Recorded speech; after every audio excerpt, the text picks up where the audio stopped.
Rihlat Najah podcast is a podcast that discusses success stories of people in Egypt and all around the world. Every Tuesday at 10 a.m., I have a different guest with a different story. So join me on Apple Podcast, Spotify, and Remy and Podio. And you can also subscribe to, and like our YouTube channel, Rihlat Najah, and you can also follow us on all social media platforms. Welcome back to another episode of Rihlat Najah podcast, or in English, for those people who don't understand it, Rihlat Najah is an Arabic word or words that means journey of success. So today I have the honor to have a TEDx speaker, mental health advocate, Praveena. She's going to introduce herself, share her story, and want to learn more about what she does in the world of mental health, because at the end of the day, the success of any person is also governed by mental health and how we are able to overcome resilient and be resilient in the face of challenges. How are you, Praveena? Sorry, it's a big elaborate intro, but I have to do that. So how are you doing? I'm good. I'm good. How are you? Thank you Uh, so much for the opportunity. yeah, it's my pleasure. So before I ask you the big question, tell me where are you calling from, or where are you located right now? I'm from Malaysia. I'm from Uh, Malaysia. Born and brought up here. a lot of Egyptians would love you, would love you that you're in from Malaysia. I've been to Malaysia on my honeymoon, and I mean it's an amazing country, and I had so much enjoyment there. Um, Unfortunately, I wasn't able to go to the towers. That was the only bad thing. It was closed the day I went. But I went to the aquarium. I can't remember the name. You have an amazing aquarium. Okay, so I'm really glad that you are with us today. For you, just some kind of information. Uh, the podcast is, I've been doing the podcast for a long time. I just rebranded it. This is the second episode of the new brand. Um, and um, and of course, I'm gonna try and, you know, put it in terms of the success you're going to talk about. But before I explain why I did that, I want to hear from you, your story. Um, Struggles, maybe, because we all struggle in kind of a shape or form, the challenges that you met to become such a amazing TEDx speaker and amazing mental health advocate. So please tell me your story. Right. Thank you. So, talking about struggles, Yeah. I believe everybody has their own share of struggles. Mm. But what I'm about to share, I do hope that it might give some sort of an insight to people out there. Not Mm. that I'm a great navigator of life. I wouldn't call myself that, but certain anecdotes that I've learned throughout the way, and I'm pleased to share with the listeners out there. Mhm. So my name is Praveena. I'm from Malaysia. I'm currently an academician in an institution here. Okay. And my journey, so-called my life story, why is it something that needs to be talked about? As we all know that one story is actually the biggest motivation. What is the best story that one can tell? It's our own personal story. Mm. Mine started at the age of 7 to 8 years old, somewhere around there. I'm not quite sure. Somewhere within that range, 7 to 8 years old. I was this little girl in a traditionally brought up family. I would Mhm. call ourselves a little traditional, a little conservative, Mhm. and a little culturally inclined as well, to a Okay. certain extent. So we Okay. are from the Asian continent.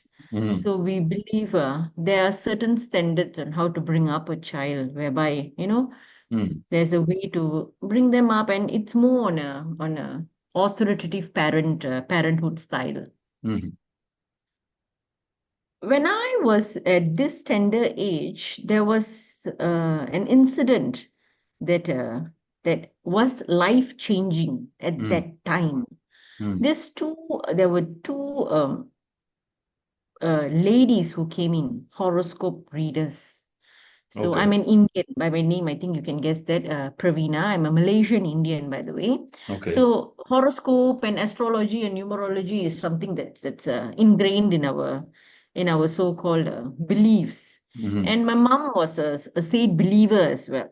Mm. So when these ladies came in, we cannot mistake the professionals with these people. Sometimes scams are everywhere. So Mm. we have this kind of people coming in claiming that they can read our future, so-called, in inverted commas, reading our future and stuff. And my mom is a fan of this kind of people. So Mm. she allowed them in. And this lady targeted me at that young age. She targeted me. She said, "Okay, show me your hand. Let me read your future." And she told my mom that this girl is an adopted child, and Mm. she's going to be the downfall of your family. She's going to bring a lot of bad luck. Mm. And I looked at my mom for some help. Mm. I was considered quite intelligent at that time. I would consider myself a well-read little girl. I used to be with a lot of books those Mm. days, yeah. Yeah. And I understood the magnitude of her statement, and I looked at my mom, and my mom said, "We didn't know that you were such a sweet child, or else we wouldn't have taken you in." Mm. So that was what she said, and it was very hurting. I did not know how to react. But Mm. at that time, there was this burning desire that I do not want to be the child who brings this bad luck. It Mm. somehow or other psychologically affected me, that I started becoming defensive internally. Mm. So what I told myself is that I will not be that bad luck. I will want to prove myself. Mm. And saying that, I started to excel well in my studies, my Mm. academic line. I was the star student in school. Every time there was this competition, anything, I made sure that I entered this academic competition and showed myself out there, and it was all done in a very how do we say, rushed manner, how do competitive manner. Okay. It's not coming from the place of peace Love. or calm. Mm-hmm. Yeah, because there's always this fighting urge, like the fight of flight Mm. kind of a situation, that if Yes. I enter, I have to win. If I Mm. don't win, I Mm. will be the bad child. I will be the bearer of the bad luck. Mm-hmm. And Mm. fair enough, parents were happy with me. Mother was especially happy. And Mm. this continued for quite a number of years. And so let's fast forward the story. I am at the tender age, a marriageable age, they call it. I've already overstayed Mm. in our Asian terms. I was already 29 at that time, and I was doing my doctorate studies. Okay. So even before that, let's just rewind back and stop at the age of 11 or 12. One day, a realization came in that everything in my house was being bought by my dad. My dad Mm. is a sole breadwinner.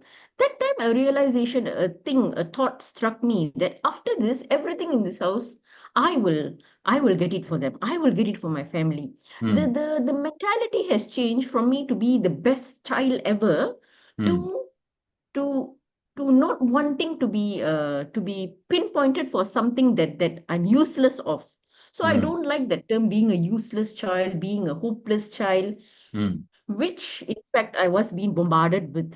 So a Mm. slight mistake that happens, I Mm. will be labeled as such by Mm. my mother and dad sometimes. So Mm. I avoided that.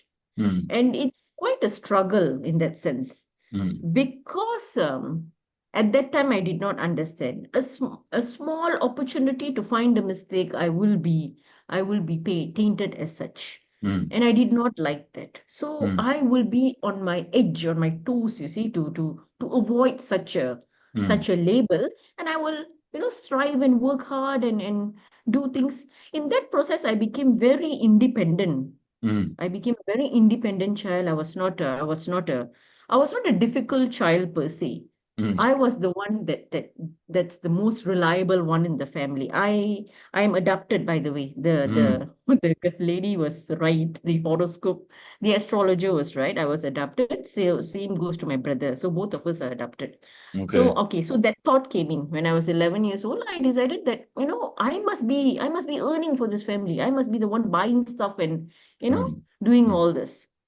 So at the age of 29, I was in this marriageable age, and that phase was actually a horrible, horrible mm, time frame for me. mm, There are a few things that fell mm, in that particular phase. mm, One is my dad was too old to work, so his contract was not renewed. mm, My brother was still studying. I mm, was doing my doctorate studies, and there was a need for to support the family and stuff, and I mm, told them, no, I will do it. It's okay, I can do my doctorate and I can also earn. mm. So I was in this mode of going and finding all sorts of part-time job opportunities while doing my doctorate studies and my research late up to midnight to come up with research papers and all that. And that phase was me working daytime and Mm, studying at night. And mm. I was admitted to University of Malaya. I was this high impact scholar. So we were required to produce some high impact papers. So that was not an easy journey as well. Yes. However, during this phase, Mm, there was quite a number of things that I was doing. I was a real estate agent, I was an insurance agent, I was a medical surveyor, I was mm. also a home tutor. So that finally stuck with me. I actually can teach in that explorative phase. I Okay. finally found that I can actually Okay. teach someone. All right. Yeah. Yeah. So in that time it was quite a terrible phase. And also they were looking for an alliance for me, for a groom. Okay. Okay. So let me ask you, I don't think, when you talk about culture and societal norms in Asia, where I come from, I'm from the Middle East, from Egypt in particular, and of course, no, we don't consider ourselves Arabs or Africans. I mean, it's a very difficult description of who we are. We're not really Arabs, and we're not really Africans, especially those who are like me, living in Cairo, which is a little bit up north, and maybe there are people who are fair skinned, and there are people who are dark skinned towards the south of Egypt. But we also have those, cultural norms and things that we must do and we have to do, um, and sometimes I find it really unfair that if I'm in a family and I need to bring food for the family, for my father and mother, it is, it's unfair because at the end I am sacrificing my happiness or my career for them. Yes, I know this is required by by me and by my religion, but sometimes feels that it's a big burden that I cannot hold on to, and I think we're very similar in terms of societal norms, because again you talked about authoritarian Parenting, yeah. parenting. Yes, this is almost exactly like I mean, my father is like that. My mother is like that. I'm with my sons now. It's a totally different concept because it's a totally different generation with a lot of internet information, and they understand their rights. They understand what to do. So you cannot act authoritarian with them because you can they know the answers, so they're much smarter than when we grew up, but that doesn't mean that it's, I mean, less respect. So what I'm asking is, uh, uh, you did this out of love, or did you do this out of the need to prove that you are the perfect child? Okay. A very good question. Mm. So you're right. Maybe culture-wise, we are quite similar in that sense. This authoritative parenting, authoritative parenting. Yeah. When you ask me whether I did it out of love Mm-hmm. or to prove myself as a good child, I would say it's the second option, to Mm-hmm. prove myself. Mm-hmm. Simply because when you do something, yes, it is a necessity for us to, if the family needs help and we are in a position to do something, we have to do it. It's also part of the culture and things like that. Mm-hmm. And but the place where we come from, when we perform this task, when we do something for them, it must come from a place of peace and love and wanting to do it wholeheartedly. Mm-hmm. If there, if you don't feel that way, that means there is something wrong. Mm-hmm. Even to say that authoritative parenting only is the cause here, it's not true. Mm-hmm. Because in my case, I've always been taunted. If I don't do it, I get labeled. Mm-hmm. So that is not a part of authoritative parenting. Mm-hmm. Authoritative parenting also comes out of love. Mm-hmm. Why they are authoritative is because they want to show the right path to the kid. Sometimes, yes, controlling and assertive is one thing, but taunting and humiliation does not fall in this category. Yes. So in Yes. my case, it's been taunted. You Yes. don't do this. Example, you get a call one day because you did not do something, Mm. and the label is we always know that you are a useless child. There's Okay. no way that we can actually trust you with anything. Mm-hmm. Upon doing all this, Mm-hmm. you still get labeled. Why? Because you have to, the need for the parent to keep the child under their control. Mm-hmm. The moment the child goes out of control, the child starts to think for themselves, it's a threat to the parent. Mm-hmm. That's why my mental health studies is Mm-hmm. focused on narcissistic parenting. Okay. So Okay. I love to, coach people who Mm-hmm. have experienced narcissistic abuse. This Mm-hmm. narcissism term came to me, I discovered this term at the age of 30 after my marriage, when I Mm-hmm. started reading, because there's always this emptiness. Mm-hmm. Your question is actually spot on when you ask me why did I do all these things? Mm-hmm. Proving myself Mm-hmm. to, to my parents has been very exhausting. Yeah, of course, because no matter where you're going, how you prove it, you will always be still less than that. But let me ask you Exactly. this question, because I think a lot of people who are listening might not understand what's narcissism, but I may have some confusion. Say, for example, my oldest son, I tell him, you're irresponsible. I can't trust you.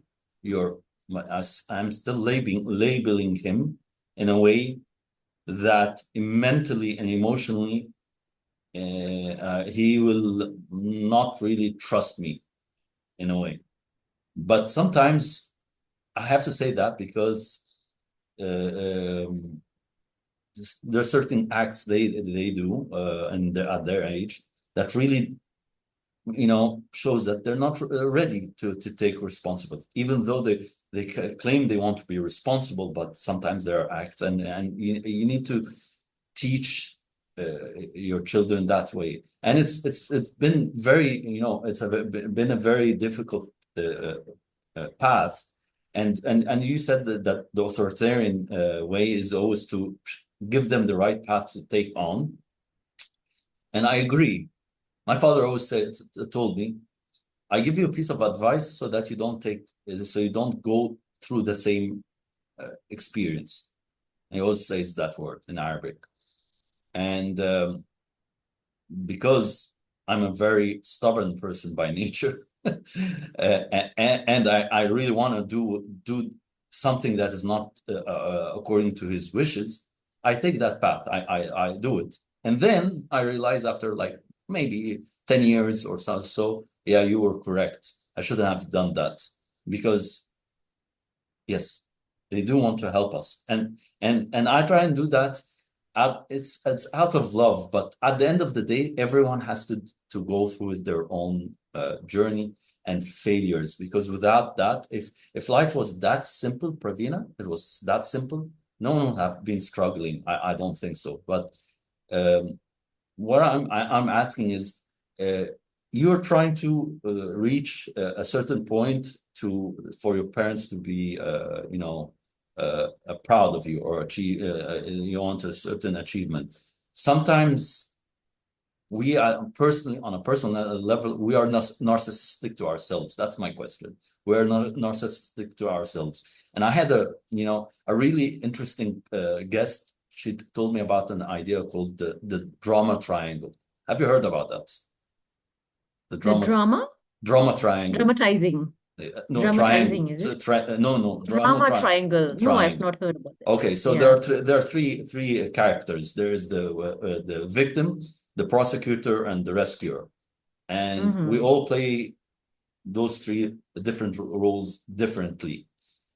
And so I'm a victim, and then I persecute myself. So I become a narcissist towards myself, that I'm not good enough, that I'm bad, that I'm maybe overweight, that people don't love me. So I try and make myself better. And there's the rescuer who is trying to rescue that person, saying it's okay. I mean, it's okay. Just accept who you are, accept your feelings. So the question is to you.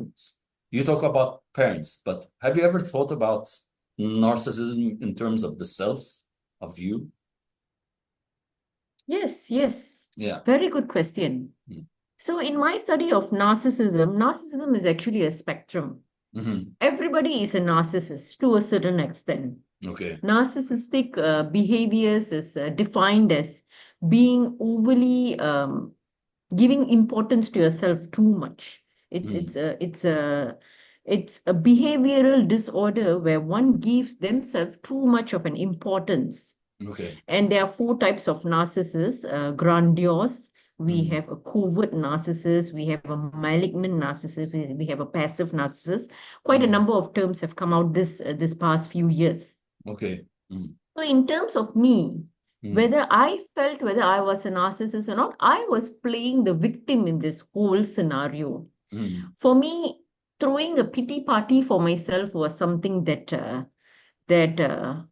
I used to do very Mm. often those Mm. days. Mm. And if you ask me whether I had narcissistic traits throughout this journey, yes, I Mm. was probably the one playing the victim all the time, trying to, put myself in a very pitiful situation. But Mm. I did not display it to my parents. For me, the thing that I am telling myself that I have to be the great child, I have to be the greatest daughter in the world kind of a thing, Mm. is for me to also play that role, to keep up with that standards. Mm. Mm. However, a true narcissist will not be able to identify that within themselves. A Mm. true narcissist truly believes that whatever that they say or do is true, Mm. is Mm. the truth, is the ultimate reality. It is Okay. very hard to knock sense to a narcissist. But at one point of a time, I realized that I was doing this thing. So that was the time I realized that I should not fall into the narcissistic trap, into the victim trap. But I should not find. don't you think in sometimes when you push yourself um, towards achieving a better goal, towards achieving your dream, isn't that like self-motivation? Because it's really for me it's a bit confusing. I can be self-motivating, push myself. Yeah, I can do better. I'm much smarter. All that kind of self-talk to push myself. But there's a really thin line between self-motivating and being a narcissist, right? Yeah, I mean, you can easily go overboard. I'm just trying to understand because I think we do it with good intentions, but we don't realize that we're doing it, and it's creating more harm to ourselves than possible. You It's a very agree? good point. Yeah. Yeah. I believe that, so in this case, there is actually a thin boundary between self-motivation and, trying to prove yourself. Mm. The idea is to go back to the root, to the fundamental. What Mm. are you trying to prove? For who are you trying to prove? There's something called extrinsic factor and intrinsic factor. Mm. If you're doing it for your own purpose, for your own satisfaction, for your own career growth, for your own personal development, that is self-motivation. mm, But if you're doing it for extrinsic factors to to be better than the person next to you, to mm, prove yourself to others, which was what I was doing, to mm, prove to not be taunted, to mm, be viewed as a persona, as an expert in the society. You're not doing it for your own self-satisfaction. Then mm, that is definitely not self-motivated. You are mm, motivated by an external factor, and mm, this is not sustainable. At mm, one point of a time, mm. you keep on doing things and you don't get validated, you don't get that validation. That's when you fall into depression, and sometimes you just give up entirely. So that is the But I think the problem is clear in the corporate world. I don't know. Do you work with corporate personnel? I mean, yes, you I go do. into a corporate with a very toxic culture and toxic environment where there is competition between people, but Hmm. not healthy competition. I believe in competition. Competing with one another, it brings out the best, but in a healthy and respectable manner. But what you're saying is, I have to prove myself. So if I say I'm your manager and I demote you, or I promote someone else who's less of an expert, you will try and prove to me that you're better than him by, I don't know, working harder, working longer. Um, this is the question I'm trying to, wrap my head around. So you can clarify if I'm correct in what in my analysis, but this is what I see a lot. So I am also in the corporate, and yes, I've seen people who have experienced this. Mm, And my personal take on this is I do not attempt to prove myself to the boss mhm, because I know I'm good enough. mhm, So I'll just be good at my job. mm, And if the promotion did not come to me and went to someone else because of some sort of a recommendation or something else, or they don't find me good enough for the position, first I will have to analyze why I did not get the promotion. mhm, If it was because that other person has more influence, mhm, then I will start executing my plan B, mhm, which I've also done it previously. mhm, So it is not a matter of proving myself to a boss who mhm, I feel is not a good evaluator. If I've shown all my mhm, evidence that this mhm, is what I've done, also we cannot be too overconfident. We must analyze whether we have done or we have proven or we have achieved our KPI. We have to have that mhm, evidence to see whether we have mhm, done it accordingly or not. And if mhm, not, mhm, then we will have to improve ourselves. But if we have done everything and still there is some sort of a competition there, I mhm, will definitely opt to move from that place mhm, because it's not giving me that inner peace. And mhm. I know I'm good. Mhm. So to But uh, answer your but question, but the voice of narcissism wouldn't overshadow you and say, no, you haven't proven yourself enough, or no, you have to prove better, that you're better than the boss. Maybe, I don't no. know. No. The only person that I wanted to prove myself to is to my parents. Mm, And when that died off, mm, everything else died off. The only person that I would like to satisfy myself right now, which I'm still doing, and mm, I will continue to do so, is myself. mm, If I am happy, if I am contented, the mm, dependents around me, if they are happy, it's not a mm, forced situation. I'm not in a forced state right now. mm, When you have cultivated this inner sense of peace and calmness and abundance, you mm, will only want to keep yourself happy. And when you radiate, people around you will be able to feel that energy. I do not give the impression for someone to take advantage of me or to put me mm, down, or simply because I am confident with my ability and myself. When I speak precisely. I mm, talk, I think before I talk. I take reflective pauses. Those are, mm, active communication skills. I mm, have upgraded myself to that level so that mm, I will not be taken lightly when I voice out my opinion. mm, So what I have done is to build my self-confidence. And this is what we call as healthy narcissism. I'm Mm. not the victim anymore. I Okay. empower my own life. Okay, so this is the first time I hear, because I always thought that narcissism is a negative attribute or a negative way. I never heard that there's a healthy narcissism. So that's very interesting for me to hear from you. So what kind of advice or tips do you give for parents who are narcissists? Because definitely through your journey, you're trying to avoid the mistakes your parents fell in by treating you that way, and showing other parents that when you treat your child that way, no matter how old you are, or parents will be always parents, but um, show them that this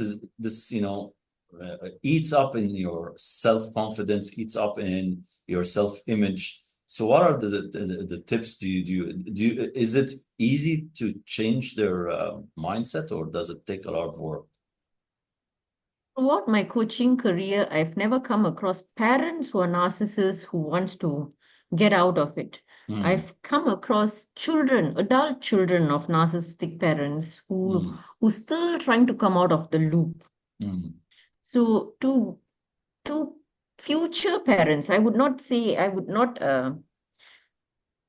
just to make this situation clear. mm, Parents who are narcissists, who have adult children, it mm, is almost impossible to get them to reframe their thinking structure, and simply because they will not reach out for help. mm, They because it's already ingrained in them, for quite some mm, time, that what their ways are right and things like that. mm, I have only come across adult children of narcissists, someone like me, who have mm, undergone this abuse, think that there's something wrong in their life, but they do mm, not know what is it. mm, They usually approach me. And these are the people that I can actually sow these seeds on. If you are in this right age of being a parent, mm, what you need to do to not become, or to not let your child experience the trauma that you have gone through. mm, mm, So this is my advice to those who are approaching me in that sense is to let go, to be mm, free. mm, Narcissistic parents, the main thing is that they want to instill whatever that they have. They want their child to be like their mini self, yes. control. Mm-hmm. So that's where this emotional manipulation, this blackmailing, this victim playing, this guilt tripping, Mm, all this comes into the picture because they want to be constantly in control. And mm, being a parent is not necessarily the person in control. yeah, yeah. It's not something that is compulsory for you to control your child. Yeah, I also wanted to So ask this is you. what I would advise those future parents Yeah, I wanted to ask you. who So should have undergone narcissism. okay. Uh, Hold on, the internet is can hear Yeah, it me. was Yeah, lagging. yeah. So I wanted to ask you a Yes, question. I can. Okay. So should we stop telling our children that you're not good enough, or look at your cousin, he's doing better than you? Is that a narcissistic attitude also? Because we sometimes do that. I do that, and I'm being very honest with you. I do that uh, unintentionally, but sometimes I think I want to motivate and push them to be better than their cousins, their brothers. So is Oh, that do you think that's a narcissistic attitude?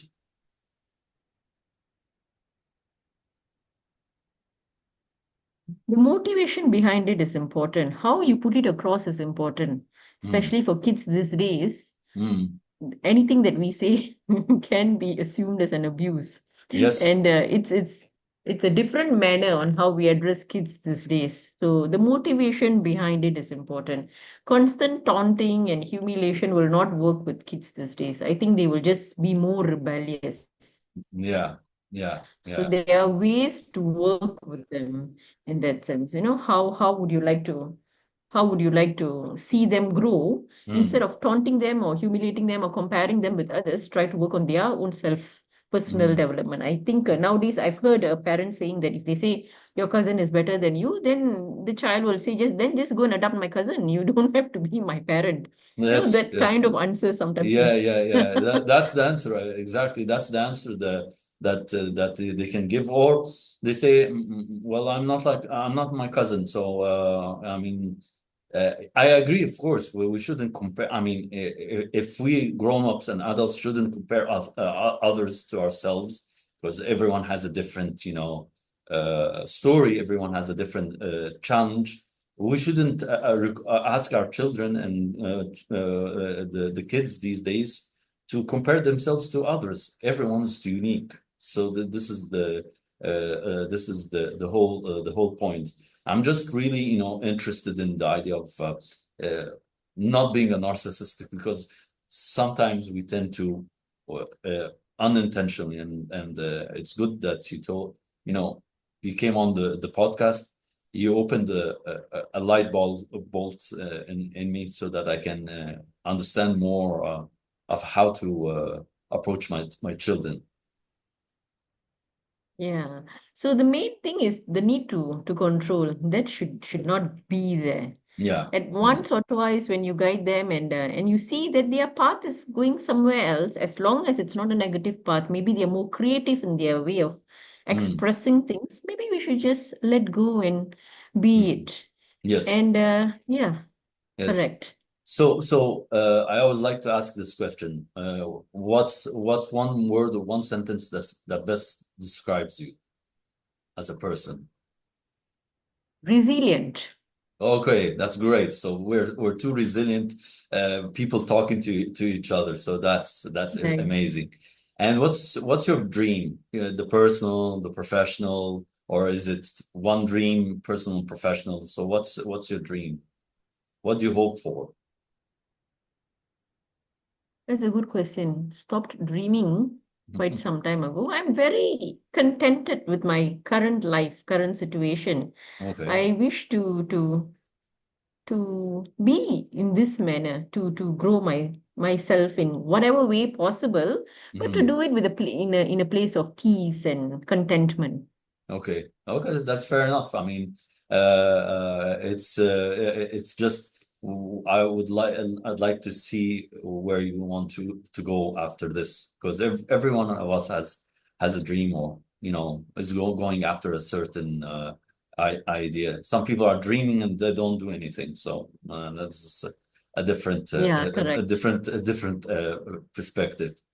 Praveena, Mm-hmm. thank you for being with us today. I mean, I really enjoyed our talk. I learned a lot about narcissism, and I think I'm going to read more about it the coming few days, because I myself I'm a a bookworm. I read a lot, so this is why it's interesting for me to understand more in terms of this behavior, and see how people react, and how I can see how people talk here in Egypt, because I think we have a lot of parents who are like that, and that is because of the society norms, like I told you. I mean, this is centuries and centuries of your father knows best, your mother knows best. You don't say your opinion at all. Your opinion is not welcome, but no one's going to listen to you. Who are you to say what we do? So this has been there for centuries. I mean, I'm not saying years, no, centuries, because this is how it has been. It's only been lately, since the rise of the internet and social media, and all the information that is available for young kids today, and teenagers, that the role of being a narcissistic parent with an authoritarian background has, somehow a bit less. It's not too obvious. Yeah. That's my take. I mean, that's how I see it. Thank you. Thank you so much, Mo. Thank you for being with us. I mean, I'm really glad we were able to do this interview. I know we've been at each other, running after each other because of the time difference between Egypt and Malaysia. But I really I enjoyed our time, and I wish you all success and happiness, and of course love from myself to you, to everyone in Malaysia. It's been such an honor to have you with us on the show. Thank you so much for the opportunity. Thank you so much, Mo. Thank you. Thank you everyone for listening to in this week's رحلة نجاح podcast. Inshallah, next week we'll have a new guest with a different story of success, or a journey of success, better than a story of success. So be with us and keep listening to our episodes.